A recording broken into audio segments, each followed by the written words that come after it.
Hey, I got T2 up. You ever done a cruise? I didn't think I'd like cruises. Cool. I have two mics running too. Should I call next door? We did a cruise for our honeymoon, and then we started when we realized the kids were getting sick of Disney. Yep. Wait, let me get the main one. Yep, here's the first one. Check. Disney absolutely knows who paid for the cruise. Stuck on this ship. It was 1 second. like bouncy houses. All right, here's the second one. Check. Check. Second microphone. Cool. We all good? No, if they're gonna stream this on the web, or both channels gonna go through the stream. At night, when you go for dinner, they serve the kids first. Cool. Thank you. The kids finish their Bye. food. Somebody comes to the table, gets them, and brings them to the kids area. It's open until 2 in the morning. So the adults can then go do the adult things. No, Disney's very expensive, but I like it because it's look, I'm gonna act like I do. You don't have to do anything. Like Royal Caribbean and Carnival and all that, it's all this a la carte. These happen, right? Disney says, just give us your money, and we'll take care of the rest. Like even something to the point of like. Listen, yeah, I'm I still don't know gonna where you figure are, out where everybody. I everyone's just where's- have to Well, every see. time you move, I'll move. They've got I'm trying to figure out where everyone's sitting. on the Disney cruise. I'm assuming Everything. Roy's sitting there, Bernard's sitting there, Yeah. Hernandez is sitting right over there. I don't know where anyone else is sitting. I will. I mean, listen. We're just talking. That's why I sat. But I would grab a seat back here. You're welcome at the table. We got enough seats up here. Sure. Yeah. It's the three of us. Happy you're here, Mr. Santos. I want to get, once I return, I want to get back out to our outreach on YARS. If you recall, we made a presentation to the Yes. Austin Township Trust, Yes. asking for support Is America make it? Okay. to adopt, the deliverables. Yeah. I don't know how I didn't grab a top. Believe it or not, I was actually looking at that this morning. Were you I really? had So two I have the grievances I had to hear. folder you gave us. When I asked I'm my like, I gotta look at secretary, I this. said, "Should I retire?" She said, You're "Yes, you yelling should if I retire." don't. Oh, no. I bet you he comes in this So, way. No, we just have to stay on it. it's been, Friday. no excuses, I'm sorry. This has That's been, okay. It's got good timing. It's been over a year, and I want to get back out to the communities.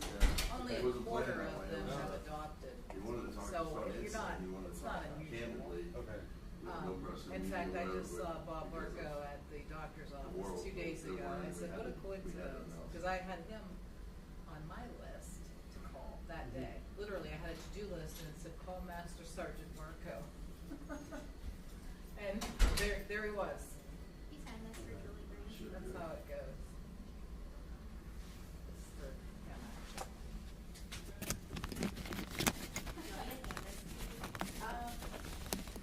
Can you scan it? Scan it down. I wondered if there was an option. That's for the mosquito, like. If there was an option for rolling action. I just saw Jim Tim the other day. Did you? How's he doing? What do you call him? Jim Tim? Jim's in here. Jim Tim. No, I know who you're talking about. I'm gonna have to call him Jim Tim. Oh yeah, he's culinary and said that it was a fit. Good one. He'll love it. He doesn't care. He used to actually be my boss. That's what he said. Yes. When we worked at Koenig Sports. He Yes. was my boss. Yes. This one, yeah, I guess No, you probably should. Jim's Jim here Tim sitting here. there for a craft Sitting there. city. I saw her get in. What? Really? Well, yeah, I was there till the day it closed. Who? This would have been the 90s. He drove down, she drove up for a year, he was the manager of the.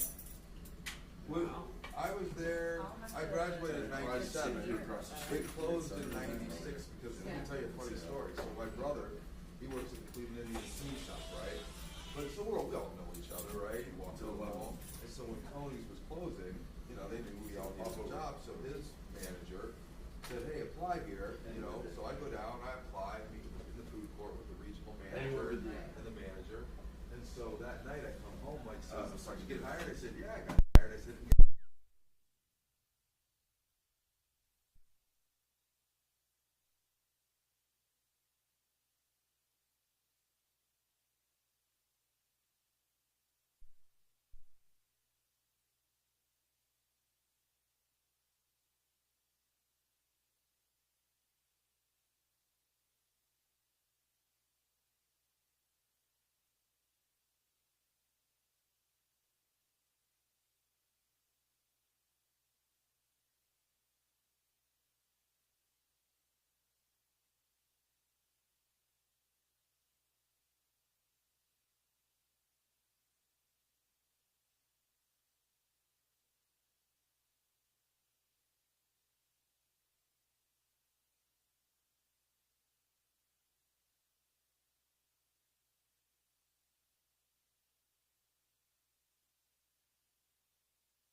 It's all you.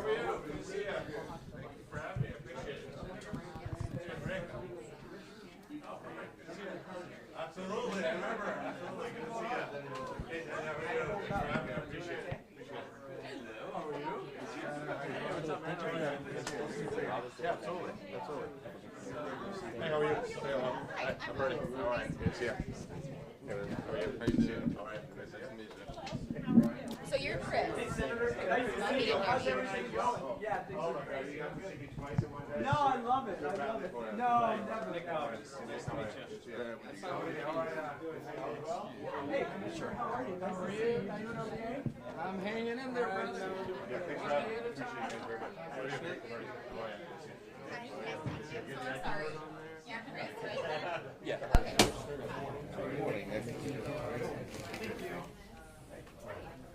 Yeah, I don't. All right, what do you guys want me? Right there's fine, sir. Yep. Hey, Senator, you're gonna have a chance to. Last time we met in D.C., This is not mine. you asked about the hot dog shop. So. I know, exactly, exactly. No, no, I'm sitting there. I'm signing something. Oh, I'm sorry. Oh, yeah. Oh, this is yours? No. They got this before. No, there's a letter that responded to me. Yeah. Good.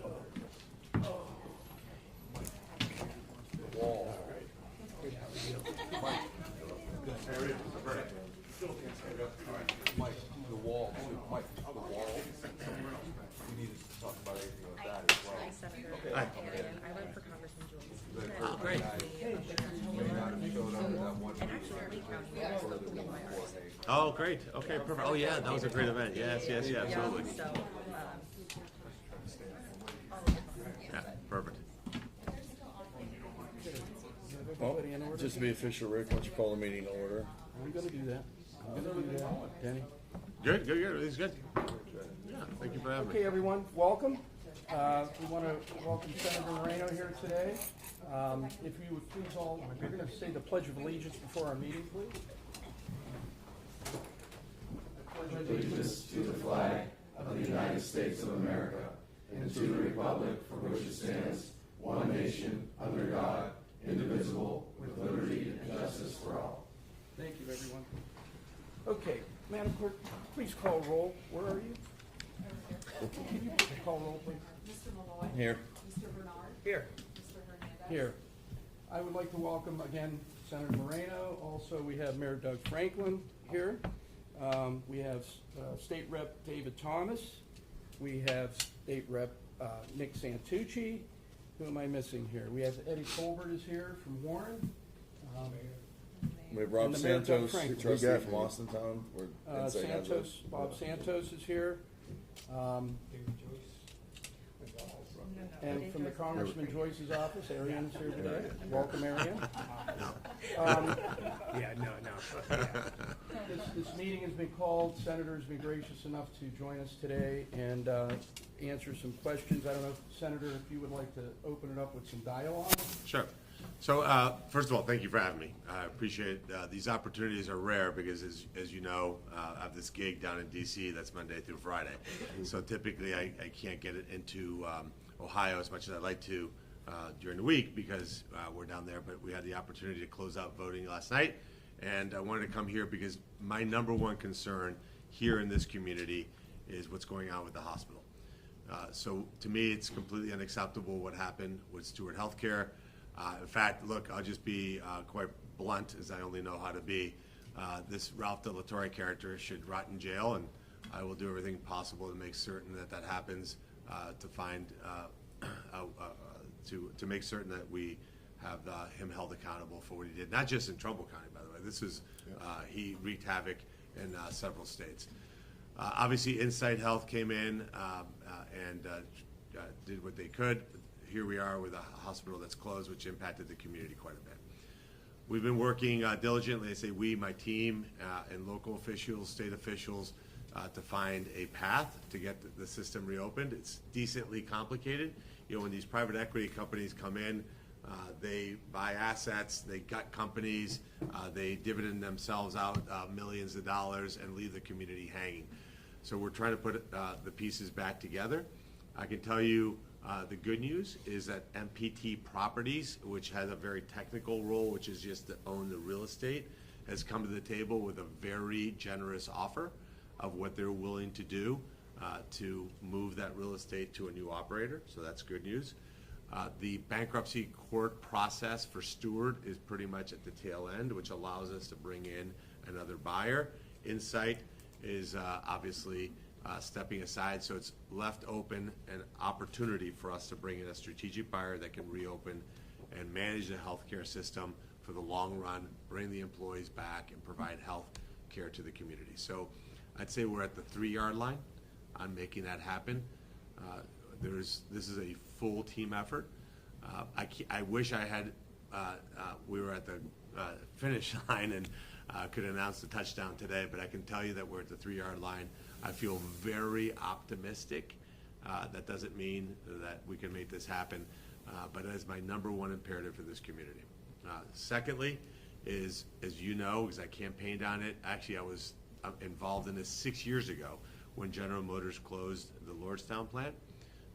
I thought that was the wrong decision on GM's part to do that. It was one of the highest quality manufacturing facilities in North America. You see what the president's doing. He's made it crystal clear. We're not going to allow companies to ship our jobs overseas. 25 years we've been doing that. Communities like Warren have paid the price, and we're going to reverse that. We see the announcement from Kimberly-Clark. They're going to build a huge new paper processing facility in Warren, Ohio, which is great news. But that doesn't solve my auto problem in Lordstown. So I've been working with the CEOs of major auto companies, and I'm very, very optimistic. I think the combination of tariffs, a tax environment which is very positive, a regulatory environment which is very positive, and phenomenal energy policies are going to see a boom to places like Trumbull County. So what I would say to the commissioners is get ready for a lot of economic activity to drive this community forward, and it's going to start with having a good healthcare system. And let me just address the elephant in the room, because no offense to my media friends here today, but the media does a terrible job of actually telling the truth of what's going on in Washington, D.C. with regards to Medicaid. Medicaid matters a lot to your constituents. A lot of your constituents rely on Medicaid. We will not cut Medicaid benefits. I can't say that loudly and clearly enough, because I say these words come out of my mouth, and then I read in place like the Cleveland Plain Dealer, Republicans are looking to gut Medicaid. I'm like, I just said the exact opposite. What we are going to do with Medicaid is stop giving Medicaid to illegal aliens. We're going to stop the waste, fraud, and abuse that's been happening in the system. We're going to put in place technology and innovation to make the delivery of those services better. That includes figuring out ways to cut down on unnecessary emergency room visits and instead move money to prevention, to community health centers, to urgent care centers, where they can provide those services dramatically less expensive.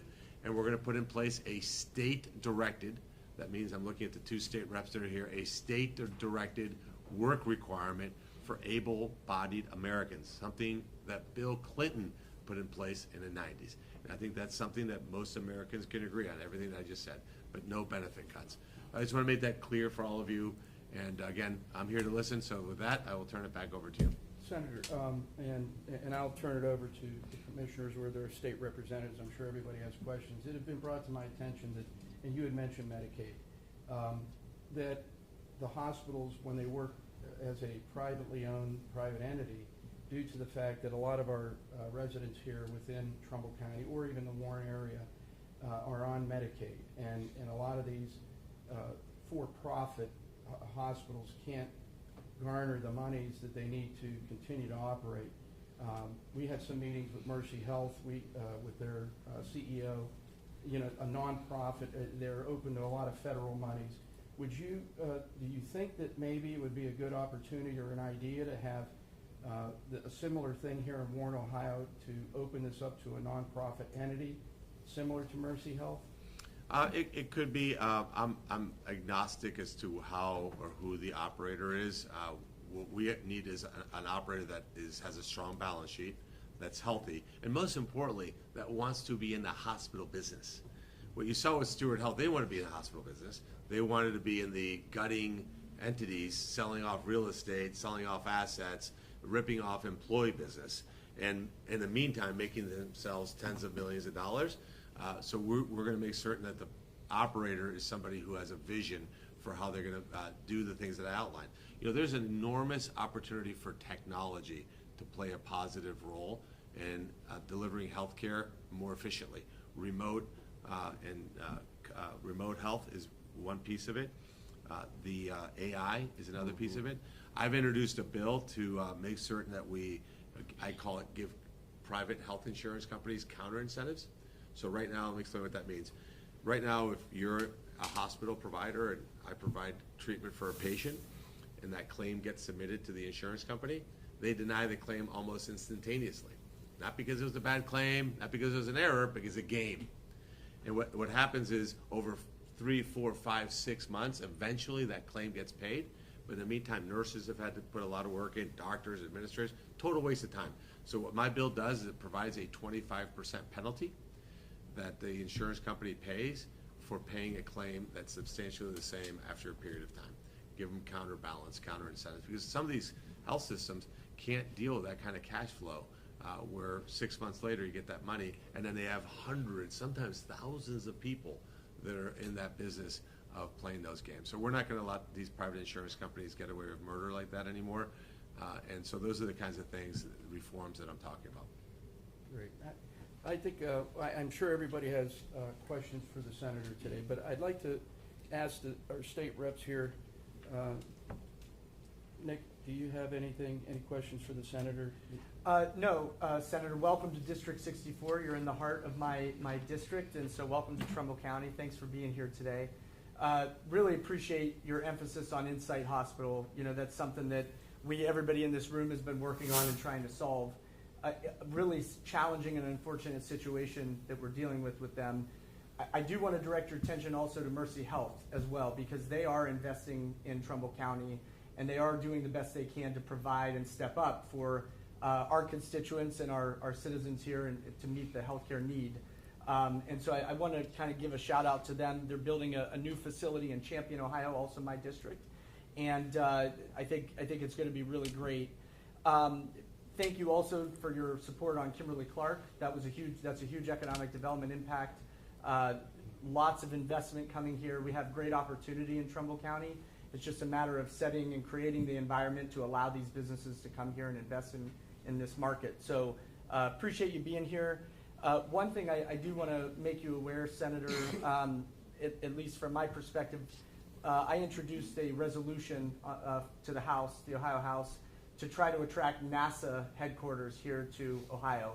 Ideally, we'd like it in Cleveland. I know you're well aware of that, but I wanted to make you kind of aware that what we're doing in the legislature is trying to attract as many businesses and companies here as well. So in the same realm of economic development, we'd love to land NASA. That supply chain that will come with NASA would be huge. It would impact this district and this county and all the counties all the way from the lake to the river. So probably lots more we could talk about. Another thing I want to make you aware in this market that's a huge concern, at least from my perspective, is human trafficking. We continue to see human trafficking numbers rise. We've got to solve that problem. Ohio's ranked 4th or 5th worst human trafficking state in the country, depending on what study you look at. Either study shows that we're in bad shape. So we really need to crack down on that. And I've also introduced legislation in Columbus for income deductions on those working overtime, with overtime wages. I know the president's focused on that. I know the federal government's focused on that. Ohio's trying its best to mirror a lot of what's going on at the federal level to be as supportive as we can, so that way Ohio can move forward even if the federal government, no disrespect to you, can't accomplish what we're looking to do. So lots more to talk about. I certainly don't want to monopolize the time, but really grateful for you and all your hard work. Thank you for representing Ohio well. And thank you for your hard work and your love for Trumbull County. We're grateful to have you here. Well, as you know, this is these two counties here, Mahoney, were counties that Sherrod Brown had dominated for years, and the fact that we flipped both those counties was a great accomplishment. But back real quick, no tax on tips, no tax on Social Security, no tax on overtime. We will get that passed before summer, so that's huge. The other piece of it is you talked about human trafficking. Kash Patel will be out here in Ohio. I think you're going to see a nice announcement on that. We have a U.S. attorney that we've nominated. I can't tell you who that is, but let me just say I think all of you will be very happy. We should see that announcement coming soon. That will make a big difference. In terms of NASA, we just confirmed we just confirmed out of committee the new NASA administrator. Him and I are text friends. We communicate all the time. I don't know that we need to call it headquarters because that gets some of my friends in Florida, Alabama, and Texas a little triggered. But what I'm worried about, what I'm focused on is bringing more functions to NASA Glenn, and obviously that does bring supply chain. That also means that we need to do better at commercializing the technology that comes out of NASA Glenn and making those companies live here in Ohio. And to the mayors and county commissioners, what I would say to you is, look, one of the things we have to do is adjust our mindsets to say, how do we make it easier for businesses to land here? What are the things that we can do when a company comes? It doesn't mean giveaways, by the way. It doesn't mean we bend rules or say we're going to put these interests of business ahead of our communities. I'm not saying that at all. What I'm saying is, how do we work with businesses so that when they think of Trumbull County, they say to their friends, hey, look, you're thinking about investing in Ohio or Pennsylvania or Nashville or anywhere else. I'm telling you, these guys in Trumbull County, these guys are the best to work with. They make it so easy. Those are the kinds of pro-business things that I would encourage all of you to do. And that, by the way, flows all the way down to housing. Because as we build up economic opportunity, I'm going to be sitting here with you guys a year or two from now, and you're going to be saying, man, we got the hospital working great. We got businesses coming left and right. We have a housing shortage. So let's get ahead of that, be proactive, look around the corner. Thank you. Yeah, thank you, Representative Santucci. Senator, I think what we can all agree on is that Trumbull County and the Mahoning Valley in general is looking to shed the Rust Belt adage. I mean, we do need to concentrate on technology, new phases, new industry. We've been known as the Rust Belt. Anybody that deals with rust knows that that's just not a good word, so. We can pass a law to make that a misdemeanor every time somebody says Rust Belt. You can't sell a car with rust. This is not the Rust Belt. It's going to be quite the opposite. Look, the reality is, this is not to get wax philosophical here, but we didn't make it the Rust Belt. The people here in this community did not make it the Rust Belt. Mm-hmm. Politicians in Washington, D.C. made it the Rust Belt. 25 years ago, China's GDP was $1.2 trillion. 1.2 trillion, 25 years ago. It's approaching 20 trillion. We built China's middle class. We built China's economy. Sure. Our politicians who allowed that to happen, who thought it was a good idea to say, hey, let's have China make everything so we can go out and buy trinkets at Walmart cheaply. And then our communities paid that price. We don't have, that's not theoretical for us. We understand that. And we're going to change that and turn that around. And we're going to work in concert. And we're going to make Ohio an absolute powerhouse. This community, not too long ago, was one of the wealthiest places in the entire country. Yeah. And I think when we watch sporting events or we see announcements in the news and we can point to things that are being built and say, Warren, Ohio built that. That's American steel that went into that project. I think that we should do that with great pride, and that's what's coming back. Thank you. Commissioner Malloy, I believe you have a question for the Senator? Yes, Senator. We had some requests recently to put in your portal on some of our biggest demands or concerns, I should say, that we're working on as commissioners and where you can help. The number one thing that we put in your portal, we ranked number one, was infrastructure. And with infrastructure, I mean, Trumbull County is kind of representative of the whole state of Ohio. We've got Warren, Niles, the big cities, but 2/3 of our county are farmland, raw land, basically. Mosquito Lake, second largest lake in the state, and we have no sewer, no water. So that's a restricting factor for us with businesses trying to grow north. We've got the space, we've got the employees. Now we're going to work at Kimberly-Clark and these other businesses, but they need a place to live. Nobody wants to build where they're going to have septic systems and well water in today's day and age.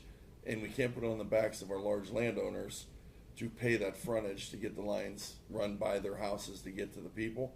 So we're going to need some state and federal help for that to happen, and we did put that in your portals. Number one, a feasibility study to get sewer and water to the northern reaches of our county, right up the gut. I received a call yesterday from Chamber of Commerce. They also wanted me to reiterate to you that with our Valley Vision, all of our economic groups came together, formed a group called Valley Vision, which works with Jobs Ohio and Eastgate and Chamber and Port Authority. And the number one thing we rank there too is housing, and housing needs sewer and water right now. And anything we can do on the federal level with that is going to help us grow. You give us a little spark and we'll start the fire when it comes to infrastructure. Perfect. Well, right, literally behind you is our state director, James Coyne. James is who runs that portal. And then over to the my far right, your left, is Max Kovacs. He's our regional director. The projects that we want to help with are the projects that have broad community support, where all of the organizations together are saying, hey, these are the things that we really want, or this is the one or two things that we really want. That allows me to advocate for those in a stronger way down in Washington, D.C. We want to make certain that the state is at the table, that we're additive to what they're doing, at the county, that we're additive to what they're doing, and even the local municipalities. I can tell you as a business guy, the most important thing for housing is quick and easy approvals. When you have a developer that comes in and they want to put in 200 houses, and the city or the county, don't have any, I'm not giving you specific examples here, I've not heard that here at all, but I have heard it elsewhere. 18 to 24, 36 months for approvals, ridiculous requests, massive amounts of bureaucracy and red tape, and housing developers have choices. You look at Dallas, Texas, just Dallas has 5,000 housing starts a year, just Dallas. Ohio has 5,000 housing starts a year. Think about the difference there. So they can go build there, they can build here. So we want to make them really interested in building here. We got to drive down the cost of housing. We got to make certain that we're making these projects more affordable. And if there's things that we can do on infrastructure that does that, because look, the reality is we're going to do our piece. I promise you that. Meaning the federal government, meaning incentives on taxes, regulation, workforce, tariffs. So now they're going to want to build here. Kimberly-Clark, eventually Lordstown. They need a place to live, but that doesn't mean a $800,000 house. That means a $250,000 to $350,000 house. Those are very hard to build right now, especially if the project is taking a long time to get approved. So I would encourage you to think about that and how you can make zoning and permitting happen faster. And then I'm going to point to my two favorite state reps and tell them property taxes. We need major property tax reform because, look, it's not just the price of the house. It's the property tax and the insurance piece. And we need to work on all three of those because when I look at young people today thinking that I could never afford a house, that's the essence of the American dream. And we can't take home ownership away from that next generation. Yeah, Senator, sorry, I appreciate you bringing up property taxes, and I do want to kick it to my colleague, Representative Thomas. So Rep. Thomas has, in the Ohio legislature, we've been working really well together, much better than last General Assembly, as you can imagine. And we now have good, qualified, capable state reps and state senators that are all identifying a lane of where their expertise is. Rep. Thomas, being a former county auditor, his lane has been property taxes, and he's done a great job for us in Columbus on identifying a lot of different areas where we can improve the property tax. So if I could kick it to Rep. Thomas to kind of give an explanation of the bills that you're working on and kind of all of the vision of where you'd like us to go. Sure. Yeah. So we're kind of doing, as Rep. Santucci said, a whole different bunch of angles on tax policy. So that's looking at some of the unvoted increases that have occurred. That's looking at helping with supply and demand issues. That's looking at incentives, abatements, really kind of the whole breadth, even how we vote. We're also asking, of course, property taxes are purely a local level revenue source. And so we're asking local entities then to also look at how can we incentivize different streams, maybe move tax burdens around. But we've been moving really fast already and doing well on that front. So definitely, yes. But supply and demand is the one of the best ways, energy I think is probably the best way to help with that supply and demand issue. Ohio House and Senate just passed House Bill 15. You should give everybody an update on that, 'cause that's probably the most consequential bill that you guys have worked It's on. absolutely tremendous. Yeah. Rep. Fisher and I from Mahoning are on the Energy Committee. That bill essentially will open the floodgates for new energy production in Ohio. We desperately need, because of our supply and demand issue, Biden-Obama policies, shutting down coal plants, moving energy outside of our area means supply is very low. We've got huge demand growing with homes, with manufacturing, data centers, and there's just an imbalance. So prices are going up.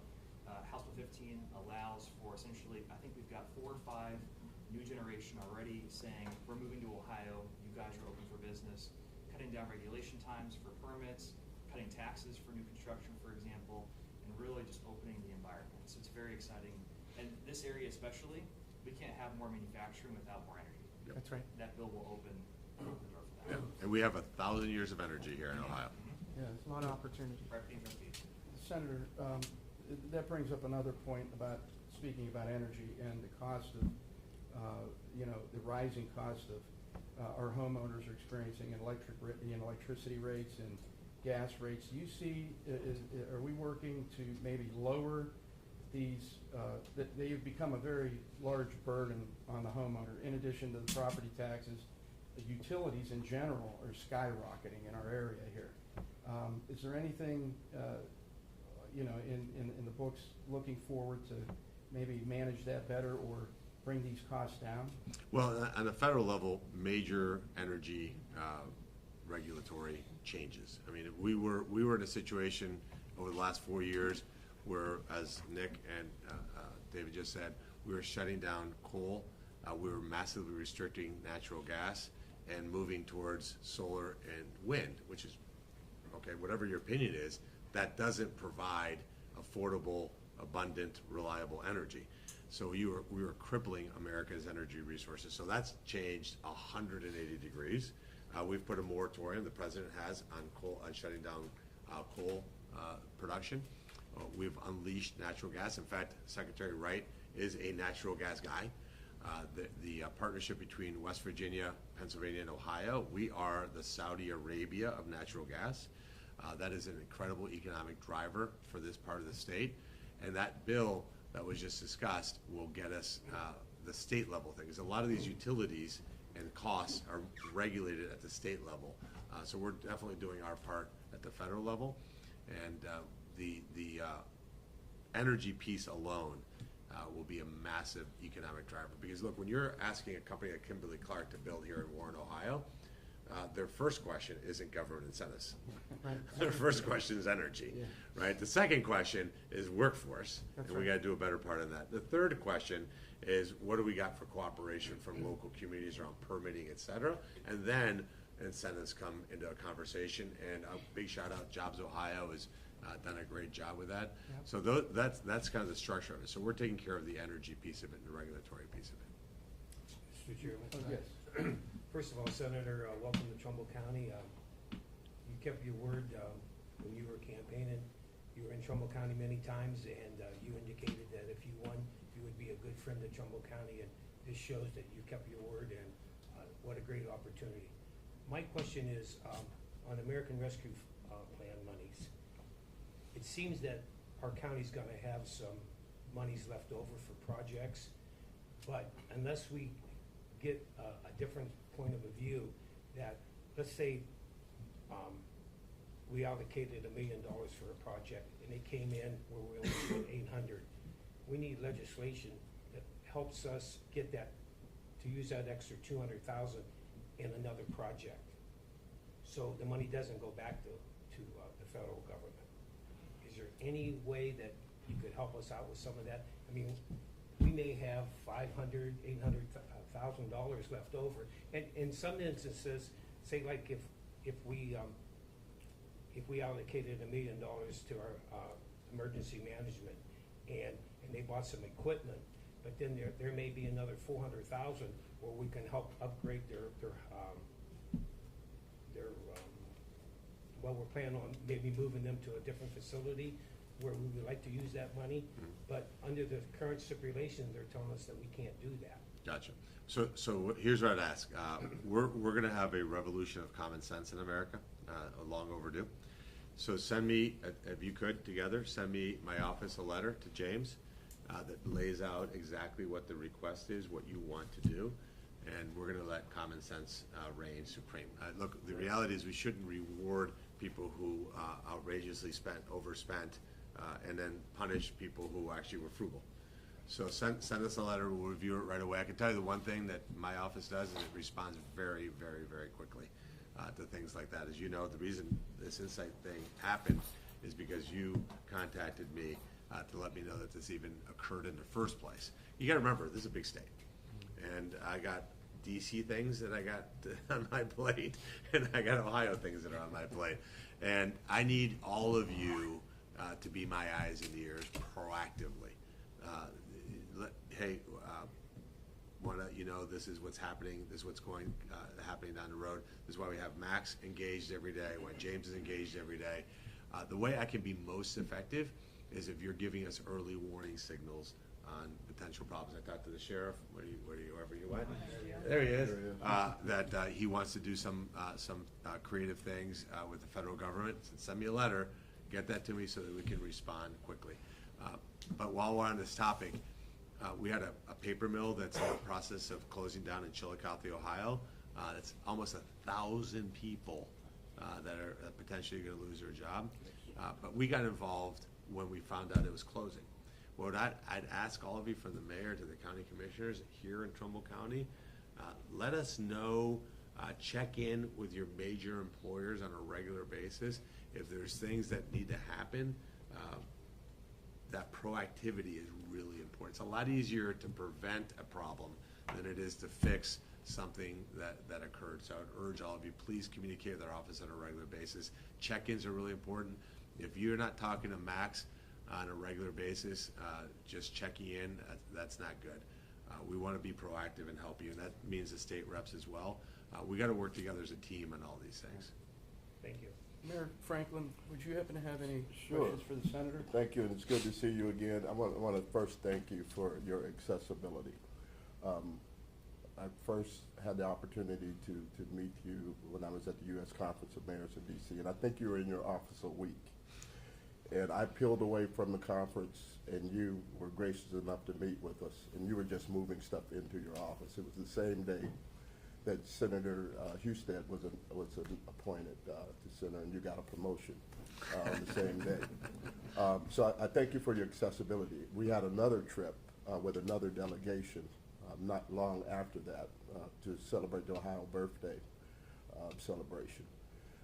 And you were gracious enough to meet with us again. So I've been to your office twice, and you've only been in office, 5 months. So I thank you for your accessibility. And I do remember the first time when we met, I said, I'm the mayor from Warren, Ohio, and you said, why didn't you bring me a hot dog? So if I'd Which, have more by the time, way, yeah, I know. They're not open yet, Senator. We didn't see a rider. But I want to pivot back to where you started, because it's a priority of all of ours in this room, and that's with the Insight Hospital fiasco. And I say that because probably a month ago, I had a press conference, and I asked, and you responded, for the federal government, as well as the Attorney General, whose letter's gone out today, to look into the atrocities that occurred and the criminal activity as it relates to Medicare, Medicaid fraud. Your office responded, and I'm glad that you have that as a priority. I walk lockstep with you in terms of criminal charges that needs to be levied, and accountability needs to be had from the justice system, because they gutted this hospital in our community. That being said, we're not giving up. That's not in our DNA in this community. So there is I have one request that's kind of urgent, that your office keep an eye on I think it's the Department of Medicare and Medicaid. There are 2 hospital systems that are interested. They have their applications in to take over their own billing. It's an AI-based billing and coding platform, and that's what kind of sunk Insight, and it's part of their problem. They have those applications. They were just not approved, but they're in the system now. I was asked that I forward this to your office, that you keep an eye on that process so that doesn't get too many time delays, because the longer that hospital stays closed, the more difficult and expensive it is to bring it back. So, and I know you will accommodate me on that, so I just wanted to make sure I got that into your office and put on your radar. Secondly, we discussed with your staff in DC, a neighborhood, it's a housing issue, a neighborhood next program. That's sort of, it's an incentivized program that will be, it'll be affordable housing, but it'll be market rate housing. It's targeted for our peninsula and some of our other neighborhoods, but it's a great program. Your staff is very well aware of it. We think it'll be a big boon to our housing shortage and provide quality, affordable housing. Your staff was very receptive. I think it was the Northeastern Ohio Public Energy Council who accommodated me with that lobbying effort. So we want you to keep an eye on that as well. Those are very important to us. Secondly, thirdly, I should say, the Kimberly Clark announcement, and that's what I really love about being mayor and being a part of this community, particularly the elected official delegation and all of the staffs who I get the pleasure of working with. That project doesn't happen without the Trimble County Commissioners, the Trimble County Planning Commission, Howland Township, Warren Township, and the City of Warren working collaboratively, along with the Lake to River delegation from Jobs Ohio, Port Authority, and the Chamber, working collaboratively over, I think you were still with the Chamber when we flew down, it was about 4 or 5 years ago. Yeah. To look at the facility there, and that's when it started. So it's kind of ironic you're here on the day that the big announcement was made by the company that they're going to invest $2 billion in our community. So we haven't given up on manufacturing. We you know, that's part of our DNA. I'm a UAW retired worker. Nice. So it's important to me. I lived through what you talked about with how that industry was gutted, and particularly our community was left empty-handed, and those jobs went elsewhere. So I'm glad that that's on your radar to bring those jobs back. We are currently working with Foxconn diligently to welcome them in our community and to create an environment where investment is welcome and attractive for that company. So we believe that that's going to produce fruit real soon. So I can tell you, I've talked to the CEO of every car maker on earth over the last 4 months, like literally all of them. And some of them, like Jim Farley, who's now become actually a good friend, another text friend, we text on a regular basis. Just to remind everybody, that Lordstown plant employed 10,000 people. yes. 10,000 people. And then you look at, it's not, as you know, it's not just 10. Right. You can multiply it by 5 to see all Correct. the impacts it has on the community, the school system, the health of the community, housing, restaurants, you go on, right? The idea that now you have these massive manufacturing facilities overseas, and that these companies think that they can then ship those same products here, and then we'll look the other way, is an insane idea. Yes. My perspective on, and I've said this to Foxconn, is for them to bring something in where it's a couple hundred people, no. This is a 6 million square foot facility. It is a jewel. It has its own exit off the turnpike. It's got utilities. It's got everything it needs. We need to make that a major manufacturing site. And that skill set still lives in this community to build world-class automobiles. Absolutely. So we need to make sure that that happens.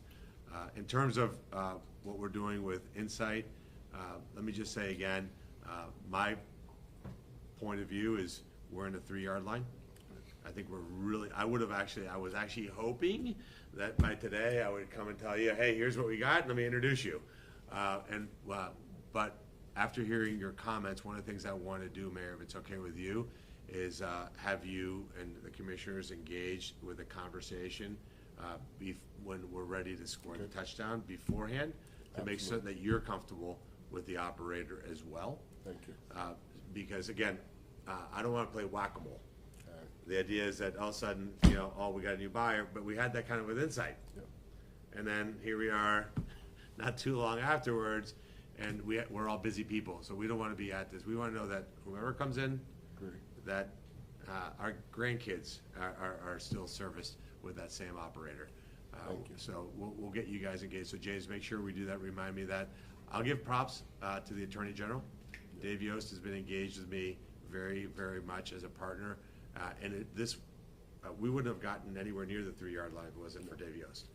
He deserves a lot of credit on how all this is coming to fruition. Look, I think the headline, honestly, that needs to come out of this is if you're a business and you want to come to Ohio and you want to invest and you want to move our community forward and you want to be a positive contributor, open arms, hugs and kisses. We will move heaven and earth to welcome you. If you're a business that wants to pillage, that wants to destroy our great companies, you will face a wrath unlike anything you've ever seen. I've had that conversation clearly with the organization in Chillicothe. We cannot be played like suckers anymore. And that means from mayor to county to state to federal, that we align ourselves to make certain that we are a wall together as a team. This is not Democrat or Republican. We can have plenty of partisan issues that we argue about. This is nothing to do. I don't even know if you're a Republican or Democrat. I don't care. This is about helping the people who elect us, the people who go to the ballot box and say, I expect you to advocate for me and help me make my life better. That is ultimately our moral responsibility to fulfill. Thank you, Senator. Senator, I believe, and to hit on that point, and you made a great point, it isn't about party lines. This is about what we can do for the people as public servants. And we have been working, Democrat, Republican, we have been working diligently together. We don't, this area used to be very highly Democratic, and there is a bit of a transition. However, a lot of those that are in the Democrat Party and the Republican Party are working together, united, to see that these types of things like Kimberly-Clark, Foxconn, or that they come together and that we bring it to fruition. And I love that statement that you had just made, because we do need to work together. If not, then it becomes you'd have to be an independent just to do away with all of it. Does it? Sorry, No, Rick. I also just want to let the senator know that we're working lockstep with Arian and Senator Joyce. Congressman Joyce's office as well. Yeah. No, he's a great partner. It's been a pleasure. We work with Congressman Joyce all the time. I actually knew him well before I got into politics. Great man, great congressman, very respected on the Hill, by the way. He's universally loved. So you're very well represented there. Thank you. Okay, any other questions while we're here for the senator? Commissioner? Mander. No other? Julie? Oh, yes, I guess we will bring that. Arian, probably you want to bring that up? I mean, I can talk about it a little bit. A story broke yesterday Yeah. about our water supply, Mander Reservoir. It had a $38 million grant loan from the government that may be in the process of being canceled, which would put a huge financial burden on everything we do here with our water rates. But Arian, once you take it from Representative Davis. Senator, so we were approached in the congressman's office from Mr. Holloway, who is with MVSE, Mahoning Valley Sewer District. So Meander Reservoir received a BRIC grant through FEMA, which it came from FEMA to the state to MVSD. They have not broken ground yet, and there is some threat of their funding, obligated funding, being revoked. We're working on it. I would love the opportunity to work with you guys and 100%. see kind of how we can all work together collaboratively.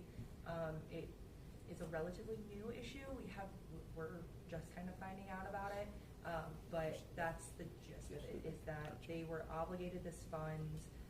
They were given the funds. The contract was written March 20th of 2024, and it was signed close to that, and they were supposed to have 2 years to use the funding. And now, with the rhetoric, the FEMA and BRIC, the funding might disappear. So that's the gist of it. Okay. So James, let's get on top of that. Let's dive deep into what that is. Look, let me just say this. That probably because I'm not a politician, don't have long-term political aspirations. I'm dramatically more free to say it like it is.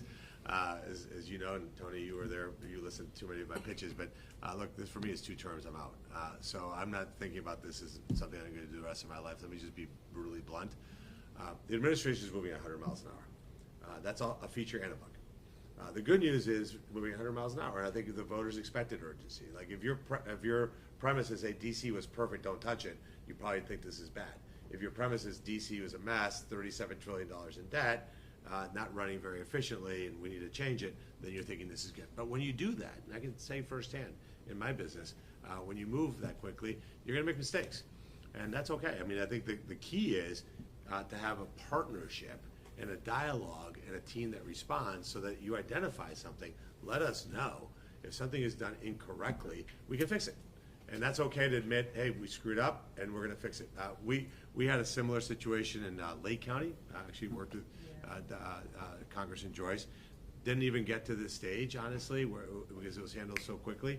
It was a solar panel field that was going to be built on in the city of Painesville that was about to be revoked by EPA on a Sunday. Heard about it, called Lee Zeldin, his team, got on it by Sunday evening. It was resolved. And then we didn't even get to Monday. It was done, the funding's there, got moved forward. Now there was another one that was a solar project to build solar panels on the east side of Cleveland. That was some outrageous $80+ million. And I looked at it and said, jokingly, that if I walked into any of those households and knocked on the door and said, hey, I'm your United States Senator, how can I help you? And I made them keep giving me a list of things.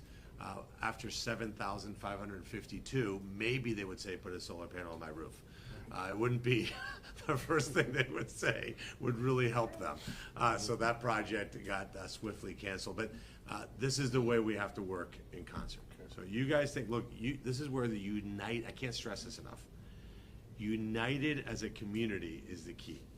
Where I hear the mayor, this is good. The county commissioners, this is good. The chamber, this is good. The sewer district, this is important.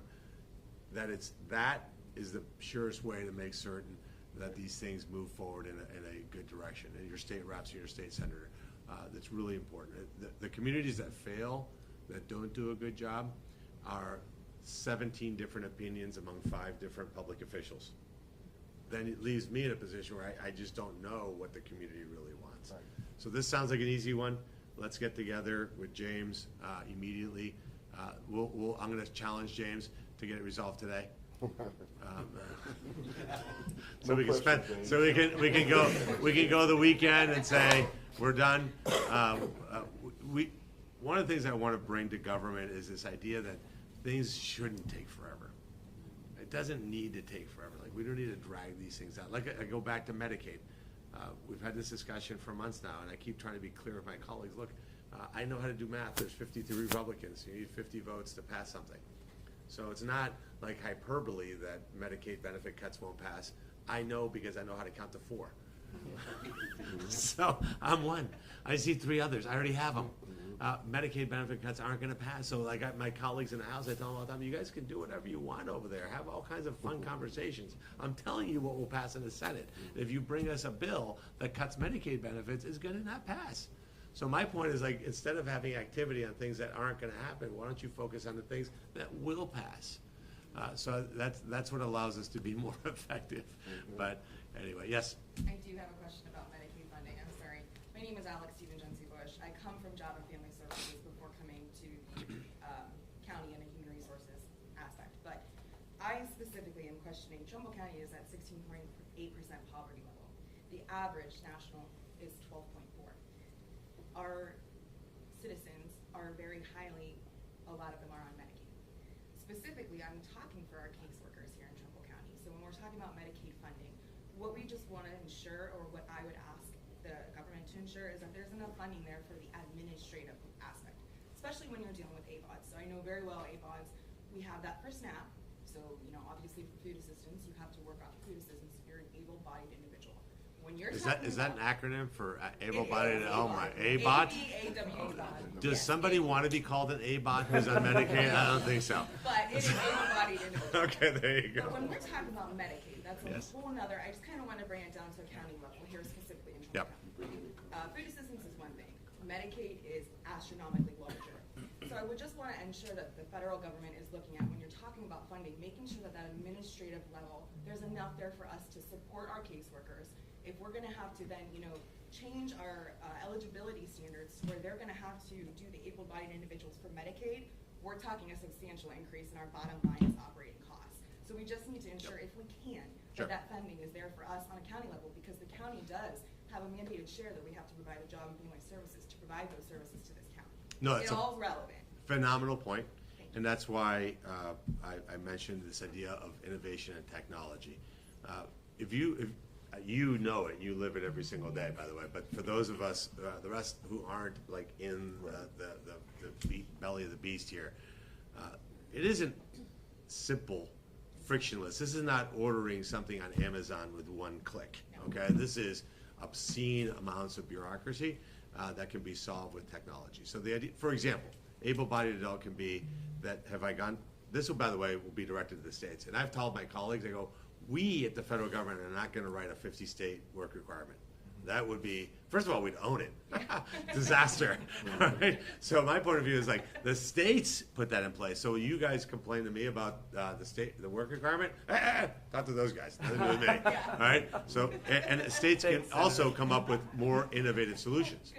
But for example, if now I'm saying, okay, and Ohio puts in a work requirement where you have to either 20 hours a week, or you have to be in some sort of trades program, volunteering, whatever they say, that can't be a 72-page form that requires a staff member an hour and a half per individual, because now you've actually added cost to delivery. There's unemployment forces you to verify that you work every week. So why not plug in some sort of API that says, hey, look, unemployment checks it, it's checked for Medicaid. No more administrative burden on the county. Those are like common sense things. Like I said, a revolution of common sense. Those are the things that we got. All of us agree. And let me just stress again, emergency room visits are a pariah in the healthcare system. When somebody goes in with sniffles to an emergency room, now, by the way, I don't blame the person. A lot of times is they don't know that there's another resource, that maybe they don't know there's urgent care, or they don't know that they can go to their primary doctor, or we've cut funding for preventative care that says, hey, you go to the doctor when it's like too late, when you're really, really sick, where we could have actually treated that person dramatically less expensively if we had done a better job at prevention. Those are the things that we got to work on. That isn't cutting benefits. It's actually restoring more benefits to Americans. And again, that's what I want you to work, because look, if I'm doing your job and I'm reading the paper, Medicaid is going to be slashed by 50%, I'm thinking, We're in trouble. not in trouble. It's over. That's why you read the interview, and I don't know how to say things very politely sometimes, but I'll say it just really pisses me off. Because if you're somebody who's on Medicaid, you're thinking, hey, they're going to cut this by 50%, I'm dead. It's not anything else. If you're reading a paper, we're going to slash and eliminate Social Security. Well, I can't live. I get $1,532 to live on Social Security. They take that away from me, I'm going to starve to death. That's a terrible thing for us to do. And I get politics is supposed to be about one side winning versus the other, but let's not gaslight people out there and give them total and complete fear and paralyze them like that, because that's just mean. It's very mean-spirited. I listen, and I get it. Look, Republicans have probably done it in the past, but I hear my Democrat colleagues on the Senate floor say these things. But by the way, just to be clear for the media, it is against the law for Congress to touch Social Security in reconciliation. It is literally a law that says you cannot touch Social Security at all during the reconciliation process, other than eliminating income taxes on Social Security. That we're allowed to do. But yet, my colleague, I've been there 100+ days. I know that because I read the book, right, on the rules of the Senate. It's a book, believe it or not. And yet, my Democrat Senate colleagues will say, oh, Republicans are going to destroy Social Security. Not true. It's, again, illegal. again, sorry to get on a high horse about that, but I think we should report things accurately and give people the right information. And maybe they'll be mad at me for taking a vote, but at least it needs to be fact-based and not a lie that we give people just to score political points. Senator, I'm also. Sorry, but just to finish with you, if you have ideas, which I'm sure you do, please look to the person to your left and give them to him. All right, because you're doing. You know what I always found? Here's what I had 15 car dealerships, 30 different brands, 4 different states. It's a lot, right? Somebody would come to me, my manager, oh, the car wash operation isn't working at the Buick store. You know what I would do? I get in my car, drive to the Buick store, ignore the general manager, go right up to the car wash guys and go, what's up? And you know where the great ideas came from? Not from the general manager, from the guys washing the cars. Those are the guys that said, hey, this is why it's screwed up. And usually, by the way, it was the general manager. So that's usually how that works. Sorry. Senator, I'm also concerned about the possibility of the veterans funding being cut. Hopefully that doesn't happen. Absolutely not. I mean, there's Tony, a lot of absolutely talk not. about that out Zero. there. Zero chance of that happening. Look, the VA has to be run more efficiently. You guys know that who use the VA. Under Biden, VA employment went up 80,000 people. So it was 400,000, now it's 480. Has the expense went up 50%? I'd ask you, as somebody who uses the VA, has the benefits improved? Has services gone up? So imagine in a private business, you increase employment 20% and you increase your budget 50%, and the service delivery goes down. The quality of service goes down. That's nuts. So we got to get in there, and I think Doug Collins is doing a great job of making that happen. But the ultimate is, if you serve this country, we're going to take better care of you than anybody else. So that's it should be. And again, common sense, right? Senator, and once again, thank you, as everyone said. I just want to get a quick plug in for our portal request that we put in for your office as well as Senator Joyce's. I'd be disappointed if you didn't. I think they go hand in hand with the Kimberly Clark announcement. It's great to bring jobs, but we're also trying to provide a quality of life. And every one of the projects that we submitted to both portals have to do with our Peninsula project, the infrastructure of getting us across that finish line there. And we think that those types of projects go hand in hand with helping make our community a little more attractive. And we think you made an excellent choice, and Mr. Chuck George, very good friend of Trumbull County as well as the city of Warren, as being kind of your right-hand man for those type of things. And so we'll stay in Chuck's ear, but having you here, we wanted to let you know that those were our requests. We really, really appreciate your consideration. No, of course. And let me just, again, emphasize, because I'm super clear, unambiguous, the projects that will get the highest consideration are federal dollars that have state dollars and local dollars attached to it, so that a dollar becomes 4. That's really important. I know you said it, but there's a trigger word that gets my eye to twitch, which is studies. I don't love studies. I like to be able to say, we gave money for X, and then I can walk in and see that X is built. So just want to kind of caution flag on that. I don't know. I haven't read the proposal. It's just we don't know what the price tag is for the sewer and water lines until we have this study we have to do with the Corps of Engineers and being it's a waterway around there. That's the first step. We can't take the second step till we get the first step. Okay. First step is we need to see what is the price tag to make this happen. Then we can ask later to make it happen, but we're dead in the water until we do that. Gotcha. I know, but just letting you know. But James, let's work on that because obviously I've heard loud and clear that the community is united around this. And if there's things that we can do, we got Ann Vogel is the EPA director for District 5, which is huge. By the way, it was supposed to be Indiana that got the opportunity to make the appointment, and thanks to a trip on Air Force 2 with the vice president that happened to include Lee Zeldin, Ohio got the pick. I don't think Indiana's quite figured that out yet, but we got an Ohio person, and there was a big deal. And with the Army Corps of Engineers, if there's things that we can do, again, here's what I'd ask all of you guys to do. Please be my eyes and ears in this community. Let me know when things are bubbling up that are creating problems. The earlier we hear about issues, the more effective we can be. If there's federal agencies that are impediments please let us know the name and phone number of said federal person so that I can make a personal coaching phone call to that physical individual. If you're seeing problems, whether it's with CMS, any agency, EPA, DHS, FBI, ICE, anybody, and you have issues, let our office know so we can be proactive. That's the most important thing. But I can be infinitely more effective if I know about these things beforehand than, oh, the bomb went off, can you come pick up the shrapnel, which is what Insight is. This is like really, really hard because it requires enormous amount of personal time to make, because you know you have 5 different giant corporations that are involved in this shit show, and unwinding that is just taking an enormous amount of my time, which I don't mind, but it's a big state. I have 88 kids. You're not supposed to have favorites, but here I am. All right, so, and every time I do these, and the other counties read that I do this, I get phone calls. Why aren't you out here? We got to land the plane here with Insight.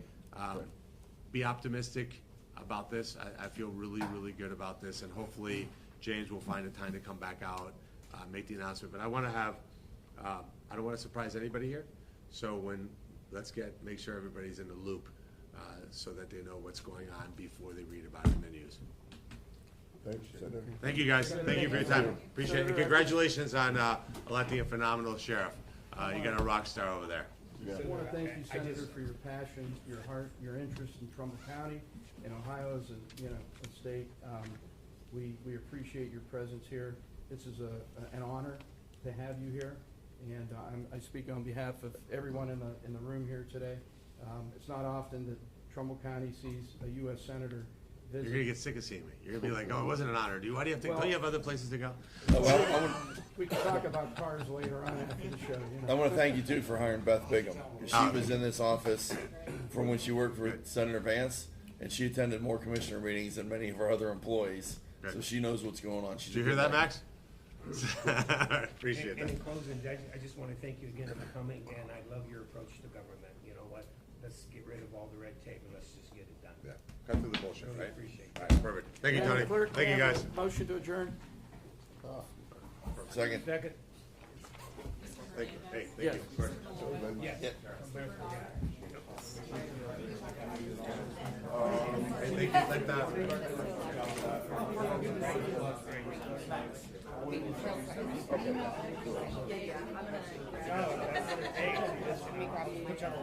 Okay. Well, initially, The other way. Where are we going? Nick's right over. There's a whole bunch of. I have some. I don't know, elected officials.